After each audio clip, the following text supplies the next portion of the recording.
Hello everyone, welcome back to secretarial scholar. നമ്മളപ്പോൾ ഓരോ section by section companies ആക്ടിനെ നോക്കി നമ്മൾ മുമ്പോട്ട് പോയി പറഞ്ഞു. We start from section 3, right?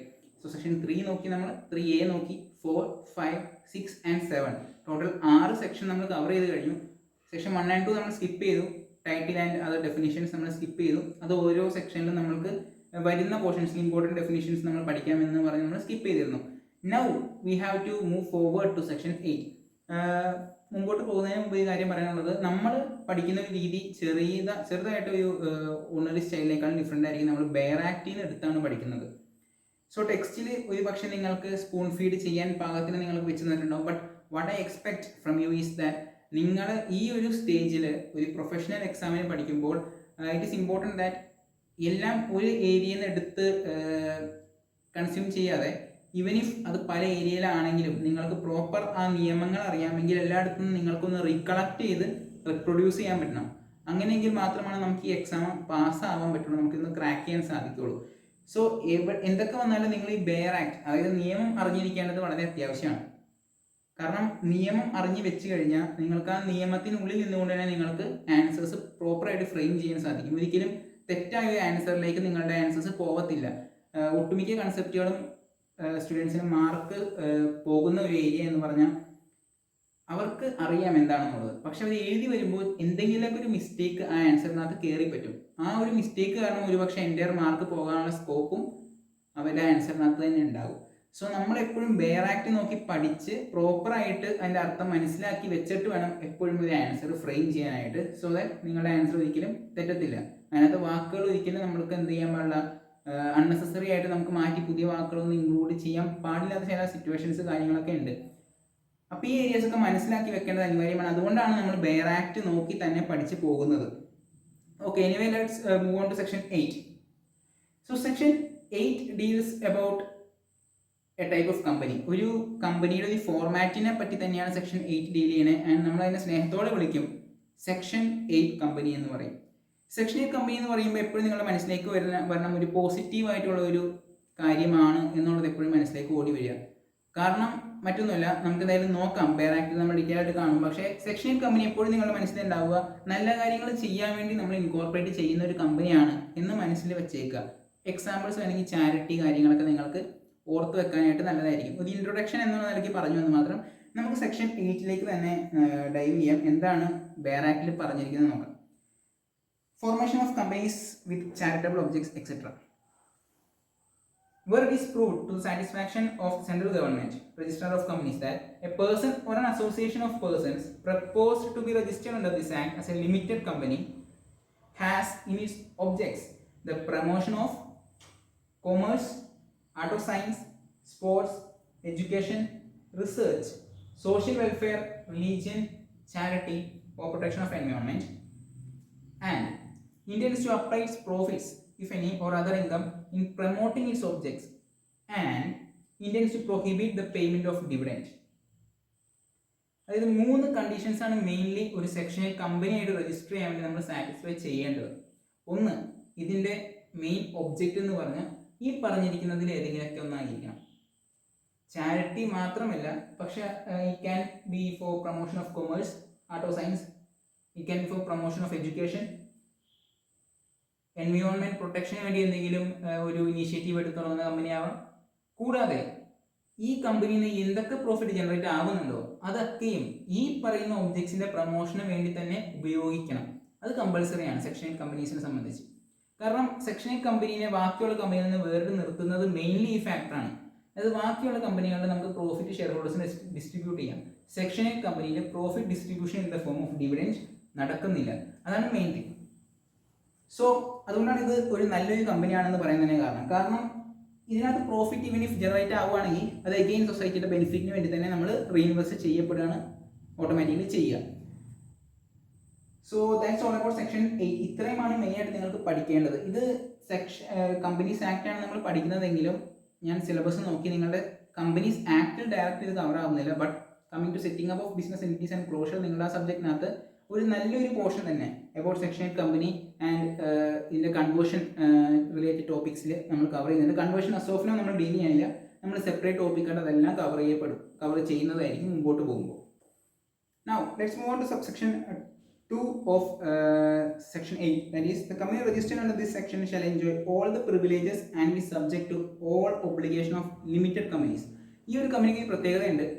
അതായത് സാധാരണ ഒരു കമ്പനിയുടെ എല്ലാ ബെനിഫിറ്റ്സും ഇതിന് ലഭിക്കും. അതായത് ഒരു ലിമിറ്റഡ് ലയബിലിറ്റി എന്നുള്ളൊരു കൺസെപ്റ്റ് സെക്ഷൻ കമ്പനീസിന് ആപ്ലിക്കബിൾ ആകും. ഡെഫിനറ്റ്ലി അൺലിമിറ്റഡ് കമ്പനീസ് എന്ന് പറഞ്ഞാൽ വേറെ കൺസെപ്റ്റ് ഉണ്ട് ഡെഫിനറ്റ്ലി. പക്ഷേ സെക്ഷൻ കമ്പനീസിന് ലിമിറ്റഡ് ലയബിലിറ്റി ആപ്ലിക്കബിൾ ആകും എന്നുള്ളത് എപ്പോഴും മനസ്സിലാക്കി വെക്കുക. വേറെ വാക്കുകളിൽ പറയുകയാണെങ്കിൽ സെക്ഷൻ കമ്പനിയും സാധാരണ ഒരു കമ്പനീനെ പോലെ തന്നെ നമ്മൾ രജിസ്റ്റർ ചെയ്യുന്ന ഒരു കമ്പനിയാണ്. ഒരു പ്രൈവറ്റ് കമ്പനി അല്ലെങ്കിൽ പബ്ലിക് കമ്പനി രജിസ്റ്റർ ചെയ്യുന്ന പോലെ നമുക്ക് ഒന്നില്ലെങ്കിൽ വിത്ത് ഷെയർ ക്യാപിറ്റൽ ഇല്ലെങ്കിൽ വിത്ത് ഗ്യാരണ്ടി നമുക്ക് രജിസ്റ്റർ ചെയ്യാൻ പറ്റും. ഒരു പക്ഷേ എല്ലാവരുടെയും മനസ്സിൽ ഒരു ചോദ്യം ചിലപ്പോൾ ഉയർന്നു കാണും. നമ്മൾ OPC എന്നുള്ള കൺസെപ്റ്റ് നമ്മൾ ഓൾറെഡി പഠിച്ചില്ലേ. OPC it's A kind of private company എന്ന് നമ്മൾ പറഞ്ഞു. അപ്പോൾ സെക്ഷണൽ കമ്പനി ഏത് കാറ്റഗറിയിൽ പെടുത്തുമെന്ന് പലർക്കും സംശയമുണ്ടാവും. ഇതിനുള്ള ആൻസർ എന്ന് പറഞ്ഞാൽ സെക്ഷണൽ കമ്പനി നമുക്ക് പ്രൈവറ്റ് കാറ്റഗറിയിലും പെടുത്താം, പബ്ലിക് കാറ്റഗറിയിലും പെടുത്താം. ഇൻകോർപ്പറേഷൻ ടൈമിൽ നമുക്ക് ചൂസ് ചെയ്യാം ഇതൊരു പ്രൈവറ്റ് ലിമിറ്റഡ് കമ്പനിയായിട്ട് രജിസ്റ്റർ ചെയ്യണം, ഇതൊരു പബ്ലിക് ലിമിറ്റഡ് കമ്പനിയായിട്ട് രജിസ്റ്റർ ചെയ്യണം എന്നുള്ളത്. പ്രൈവറ്റ് ലിമിറ്റഡ് കമ്പനിയായിട്ട് രജിസ്റ്റർ ചെയ്യണമെങ്കിൽ ഡെഫിനറ്റ്ലി സാധാരണ ഈ പ്രൈവറ്റ് കമ്പനിയിൽ ആപ്ലിക്കബിൾ ആയതുപോലെ തന്നെ നമുക്ക് 2 ഡയറക്ടേഴ്സ് മിനിമം വേണം, 2 സബ്സ്ക്രൈബേഴ്സ് മിനിമം വേണം. പബ്ലിക് കമ്പനി ആണെങ്കിൽ 3 ഡയറക്ടേഴ്സ് മിനിമം വേണം, 7 സബ്സ്ക്രൈബേഴ്സ് മിനിമം വേണം. സോ ഡെഫിനറ്റ്ലി ഈ ഏതെങ്കിലും ഒരു ഫോർമാറ്റിലാണ് നമുക്ക് സെക്ഷൻ കമ്പനി ഇൻകോർപ്പറേറ്റ് ചെയ്യാൻ സാധിക്കുകയുള്ളൂ. ആൻഡ് ഡെഫിനറ്റ്ലി ഇതിന് ലിമിറ്റഡ് ലയബിലിറ്റി എന്ന കൺസെപ്റ്റ് ഇതിന് ആപ്ലിക്കബിൾ ആവും. നമ്മൾ എത്ര ഷെയർ സബ്സ്ക്രൈബ് ചെയ്യാന്ന് പറഞ്ഞിട്ടുണ്ടോ അവിടെ വരെയാണ് ഇതിൻ്റെ ഓരോ ഷെയർ ഹോൾഡേഴ്സിന് ലയബിലിറ്റി ഉണ്ടാകത്തുള്ളൂ. മറ്റൊരു കാര്യം എന്ന് പറഞ്ഞാൽ ബാക്കി എല്ലാ private limited public limited companies including OPCനകത്ത് നമ്മൾ കാണുന്നുണ്ട് at the end of its name നമ്മൾ പ്രൈവറ്റ് ലിമിറ്റഡ് ഇല്ലെങ്കിൽ പബ്ലിക് ലിമിറ്റഡ് എന്ന വാക്കുകൾ നമ്മൾ ആഡ് ചെയ്യേണ്ടത് ലീഗലി കമ്പൽസറി ആണ്. പക്ഷേ സെക്ഷണൽ കമ്പനീസിനെ സംബന്ധിച്ചിടത്തോളം പ്രൈവറ്റ് ലിമിറ്റഡ് ഇല്ലെങ്കിൽ പബ്ലിക് ലിമിറ്റഡ് എന്ന വാക്കുകൾ നമുക്ക് ആഡ് ചെയ്യേണ്ടതില്ല. നമുക്ക് അതിന് പകരം ഫൗണ്ടേഷൻ എന്നോ ഇല്ലെങ്കിൽ മോസ്റ്റ് പ്രോബബ്ലി ഒട്ടുമിക്ക ഏരിയാസിന് ഫൗണ്ടേഷൻ എന്ന വാക്കാണ് ഉപയോഗിക്കുക. ഇല്ലെങ്കിൽ അതിൻ്റെ പേര് സെപ്പറേറ്റ് നമുക്ക് പ്രൈവറ്റ് ലിമിറ്റഡ് അല്ലെങ്കിൽ പബ്ലിക് ലിമിറ്റഡ് എന്ന വാക്കുകൾ യൂസ് ചെയ്യാതെ വെക്കാനായിട്ട് സാധിക്കും. വേറെ ആക്ടിലും അത് നമുക്ക് പറഞ്ഞിട്ടുണ്ട്, നമുക്കൊന്ന് വായിച്ചു നോക്കാം. സബ്സെക്ഷൻ 1 തന്നെയാണ് പറയുന്നത്. ക്ലോസ് സിനോട് അനുബന്ധിതമായി തുടർന്ന് പറയുന്നുണ്ട്. Central government may by license issued in such manner as may be prescribed and on such conditions as it deems fit allow that person or association of persons to be registered as limited company under this section without the addition to its name the word limited or as the case may be the words private limited, and thereupon the registrar shall on application in prescribed form register such person or association of persons as a company under this section. Now sectional കമ്പനീസിനെ സംബന്ധിച്ച് പറയുമ്പോൾ ഇതിനകത്ത് മറ്റൊരു കാര്യം, once ഇത് register ആയി കഴിഞ്ഞാൽ ഇതിൻ്റെ MOA ഓൾട്രേഷൻ എല്ലാം സെൻട്രൽ ഗവൺമെൻറ് അപ്രൂവലോട് കൂടെ മാത്രമേ നടക്കുകയുള്ളൂ. ഇതെവിടെയാണ് പറഞ്ഞിരിക്കുന്നത്? സബ്സെക്ഷൻ 4 ഓഫ് സെക്ഷൻ 8 തന്നെ പറയുന്നുണ്ട്. A company registered under this section shall not alter the provision of its memorandum or articles except with the previous approval, prior approval of the central government. അതിൻ്റെ specific ഫോമും കാര്യങ്ങളൊക്കെ ഉണ്ട്. Form name നിങ്ങൾ ഓർത്തിരിക്കേണ്ട ആവശ്യമില്ല. Software just മനസ്സിലാക്കി വെച്ചാൽ മതി. ബേസിക്കലി നിങ്ങൾക്ക് സെക്ഷൻ 8നെ റിലേറ്റ് ചെയ്ത് ക്വസ്റ്റ്യൻ ഫ്രെയിം ചെയ്യപ്പെടുകയാണെങ്കിൽ നിങ്ങൾക്ക് ചെയ്യപ്പെടാൻ ചാൻസ് എന്താണ് സെക്ഷൻ കമ്പനി, അതിൻ്റെ ഫീച്ചേഴ്സ് എന്തൊക്കെയാണ്. ഡിഫറെൻറ്റ് ഫീച്ചേഴ്സ് നമ്മളിപ്പോൾ ഓൾറെഡി പഠിച്ചു കഴിഞ്ഞു. ഇന്ന ഒബ്ജക്ട്സിന് വേണ്ടിയായിരിക്കും നമ്മൾ സെക്ഷൻ കമ്പനി ഇൻകോർപ്പറേറ്റ് ചെയ്യുക. ഇൻ കേസ് പ്രോഫിറ്റ് ഉണ്ടാവുകയാണെങ്കിൽ അത് റീഇൻവെസ്റ്റ് ചെയ്യപ്പെടും ആ പർട്ടിക്കുലർ പ്രൊജക്റ്റിലേക്ക് തന്നെ. ഡിവിഡൻഡ് ഡിസ്ട്രിബ്യൂഷൻ പ്രൊഹിബിറ്റഡ് ആണ്. In addition to this several tax exemptions ഉണ്ട്. ഇൻകം ടാക്സ് ആക്ട് പ്രകാരം 12A and 80G റിഡക്ഷൻസ് കാര്യങ്ങളൊക്കെ നമുക്ക് കിട്ടും. ദ റീസൺ ബീങ് നമ്മൾ ഇതിൻ്റെ പ്രോഫിറ്റ് ചാരിറ്റിക്ക് വേണ്ടി യൂസ് ചെയ്യുകയാണ്. അക്കാരണത്താലാണ് നമുക്ക് 80G 12A റിഡക്ഷൻസും കാര്യങ്ങളെല്ലാം നമുക്ക് കിട്ടുക. പ്രോഫിറ്റ് ഡിസ്ട്രിബ്യൂഷൻ ബേസിക്കലി നടക്കുന്നില്ല. ആക്ച്വൽ ബിസിനസ് പോലെയല്ല സെക്ഷൻ കമ്പനിയിൽ ഡേ ടു ഡേ അഫയേഴ്സ് നടക്കുക. അക്കാരണത്താൽ നമുക്ക് കുറച്ച് ഡിഡക്ഷൻസും കാര്യങ്ങളുണ്ട്. And MOA AOA stamp duty ഇതിന് ആപ്ലിക്കബിൾ അല്ല. ബാക്കി എല്ലാ കമ്പനീസിനും ആപ്ലിക്കബിൾ ആണ്, പക്ഷേ സെക്ഷണൽ കമ്പനീസിന് MOA AOA stamp duty is not applicable. Moving forward, a company registered under this section may convert itself into company of any other kind only after complying with such conditions as may be prescribed. സാധാരണ ഒരു private limited company public limited കമ്പനിയിലേക്ക് convert ചെയ്യുന്നതിനേക്കാളും ഇല്ലെങ്കിൽ public limited company private limited കമ്പനിയിലേക്ക് convert ചെയ്യുന്നതിനേക്കാളും കുറച്ചും കൂടി detail ഒരു procedure section കമ്പനീസിന് follow ചെയ്യേണ്ടതായിട്ട് വരും. അതിലേക്ക് നമ്മൾ as of now പോകുന്നില്ല. Later on we will discuss it as A separate topic. Okay, now where it is proved to the satisfaction of central government that a limited company registered under this act or under any previous company law has been formed with any of the objects specified above, ഈ പറഞ്ഞ objects എങ്കിൽ it may by licence allow the company to be registered under this section. അതായത് മുന്നത്തെ companies act പ്രകാരം അല്ലെങ്കിൽ previous ഏതെങ്കിലും company law പ്രകാരം 2013 act വന്നേക്ക് മുമ്പ് 1956 ആക്ട് ആയിരുന്നു ആപ്ലിക്കബിൾ ആയിരിക്കുക. അപ്പോൾ അതിൻ്റെ കീഴിൽ ഈ പർട്ടിക്കുലർ ഒബ്ജക്ട്സ് വെച്ചിട്ട് ഒരു കമ്പനി രജിസ്റ്റർ ചെയ്തിട്ടുണ്ടെങ്കിൽ ഈ 3 കണ്ടീഷൻസും സാറ്റിസ്ഫൈ ചെയ്യുന്നില്ലെങ്കിൽ സെൻട്രൽ ഗവൺമെന്റ് എന്ത് ചെയ്യാം, 2013 സെക്ഷൻ 8 പ്രകാരമുള്ള ലൈസൻസ് അവർക്കും ഗ്രാൻഡ് ചെയ്യാം എന്നാണ് അവിടെ പറയുന്നത്. ഡെഫിനറ്റ്ലി മേലെ പറഞ്ഞ എല്ലാ കണ്ടീഷൻസും ആപ്ലിക്കബിൾ ആവും. ലിമിറ്റഡ് കമ്പനിയായിട്ട് രജിസ്റ്റർ ചെയ്യപ്പെടുക, ഇല്ലെങ്കിൽ ലൈസൻസ് പ്രൊവൈഡ് ചെയ്യപ്പെടുക, പ്രൈവറ്റ് ലിമിറ്റഡ്, പബ്ലിക് ലിമിറ്റഡ് എന്ന് പറഞ്ഞ വാക്കുകൾ അതിൻ്റെ പേരിൻ്റെ അവസാനം ഉപയോഗിക്കേണ്ട ആവശ്യം ഇല്ല. Now, moving forward to subsection 6, the central government or regional director may by order revoke the license granted to company registered under this section. എപ്പോഴാണ് ലൈസൻസ് റിവോക്ക് ചെയ്യപ്പെടുക എന്നാണ് നമ്മൾ നോക്കാൻ പോകുക. If the company contravenes any of the requirements of this section or any of the conditions subject to which license is issued, or the affairs of the company are conducted fraudulently or in a manner violative of the objects of the company or prejudicial to public interest. ഈ ഒരു 3 കാര്യങ്ങൾ, ഒന്ന് ഈ licence എന്ത് കണ്ടീഷൻസിന്റെ പുറത്താണ് നമ്മൾ grand ചെയ്തിരുന്നത് അത് തെറ്റിച്ചു, ആ കണ്ടീഷൻസ് തെറ്റിച്ചു, ഇല്ലെങ്കിൽ കമ്പനി ആക്ടിന്റെ ഫ്രോഡുലന്റ് മാനർ, ഇല്ലെങ്കിൽ പബ്ലിക് ഇൻട്രസ്റ്റിനെതിരായി പ്രവർത്തിച്ചു. ഈ 3 കാര്യങ്ങൾ പലയിടങ്ങളിലും നമ്മൾ കാണും. ഗവൺമെന്റിന് സെക്ഷൻ 8 ലൈസൻസ് മാത്രമല്ല പല രജിസ്ട്രേഷൻസും ക്യാൻസൽ ആക്കാനുള്ള ഒരു വകുപ്പാണ് ഈ 3 കാര്യങ്ങൾ വയലേറ്റ് ചെയ്യപ്പെട്ടത്. സോ അതൊന്ന് ഓർത്ത് വെക്കാൻ നല്ലതായിരിക്കും. ഇപ്പോൾ ഈ 3 കാര്യങ്ങൾ വയലേറ്റ് ചെയ്യപ്പെട്ട് കഴിഞ്ഞാൽ, ഇതിനകത്ത് ഏതെങ്കിലും ഒന്ന് വയലേറ്റ് ചെയ്യപ്പെട്ട് കഴിഞ്ഞാൽ തന്നെ without prejudice to any other action against company under this act,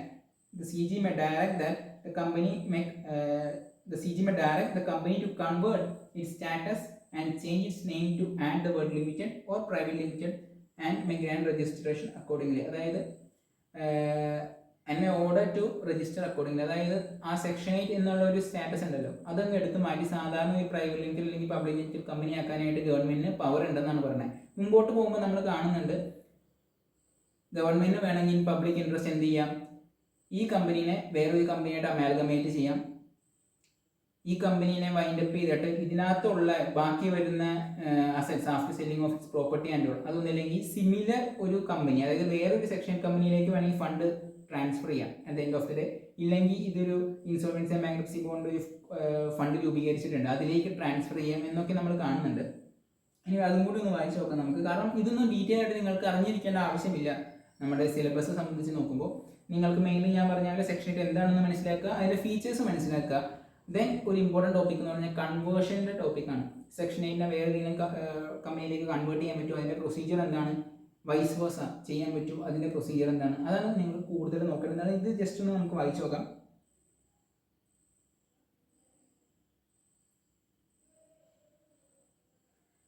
If on the winding up or dissolution of a company registered under this section, there remains after the satisfaction of its debts and liabilities any asset that may be transferred to another company